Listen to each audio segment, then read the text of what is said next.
Hi అండి, hello, welcome back to my channel. ఈరోజు మీరు చూస్తుంది రామలింగేశ్వర స్వామి గుడిలో జరుగుతున్నటువంటి శాకాంబరి అలంకారం.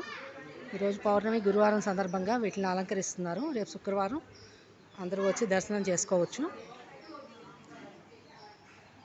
మచిలీపట్నంలో కొనే సెంటర్లో ఉన్నటువంటి రామలింగేశ్వర స్వామి గుడి చాలా ఫేమస్ అన్నమాట. ఇక్కడ పెద్ద శివుడి విగ్రహం కూడా ఉంటుంది.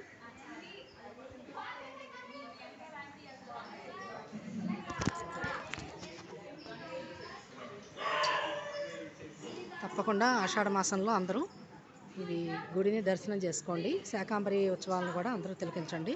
అందరికీ లైక్ చేయండి, షేర్ చేయండి. Thank you.